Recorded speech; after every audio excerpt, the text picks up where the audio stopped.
China कहने को हमारा पड़ोसी, लेकिन सबसे बड़ा विरोधी भी। ड्रैगन के साथ एलएसी पर जब झड़प हुई तो चीनी माल के बहिष्कार का मुद्दा गरमाया। लेकिन जिस हिसाब से चाइना के साथ ट्रेडिंग हो रही है, हमारा आत्मनिर्भर बनने का सपना ठंडे बस्ते में जाता दिख रहा है।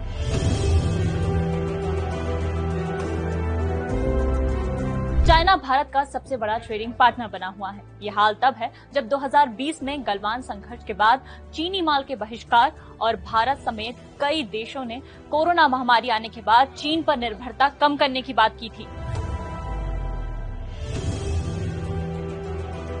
लेकिन इसके बावजूद 2021 में चीन के साथ भारत का व्यापार 100 अरब डॉलर यानी 7.4 लाख करोड़ रुपए के आंकड़े को पार कर गया है। भारत का चीन के साथ व्यापार 2021 में 9.3 लाख करोड़ रुपए तक पहुंच गया है। कितना? पूरा 9.3 लाख करोड़ रुपए। ये अपने आप में रिकॉर्ड है।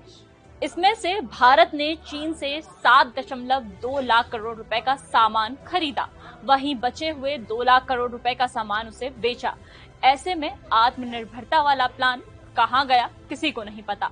पिछले साल मई में भारत सरकार ने आत्मनिर्भरता का अभियान चलाना शुरू किया था कि भारत आत्मनिर्भर बन सकता है। इस अभियान का उद्देश्य आयात को कम कर निर्यात को बढ़ाना और देश के अंदर मैन्युफैक्चरिंग को बढ़ावा देना था। मतलब इससे चीन पर निर्भरता कम करने का प्लान था। लेकिन आंकड़े कुछ और ही कहते हैं। सरकार ने चाइना पर निर्भरता कम करने के लिए कई पाबंदियां लगाई। अप्रैल 2020 में एलएसी पर तनाव के बाद भारत ने कहा था कि सीमा पर तनाव और व्यापार साथ साथ नहीं हो सकता। साथ ही चीन से सभी निवेश पर रोक लगाई।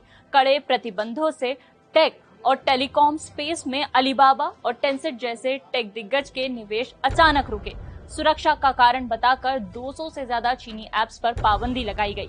चीन की कंपनियों को अब तक 5G ट्रायल से बाहर रखा गया। लेकिन इन सब के बाद भी चीन पर निर्भरता कम नहीं हुई। कुछ चीजों का इंपोर्ट लगातार बढ़ रहा है। 2020 के बाद इसमें स्मार्टफोन, भारी मशीनरी, विशेष रसायन, active pharmaceutical ingredient, auto component और बड़ी संख्या में मेडिकल उपकरणों का इंपोर्ट लगातार बढ़ा है। 2021 में भी इन सभी का इंपोर्ट लगातार बढ़ा।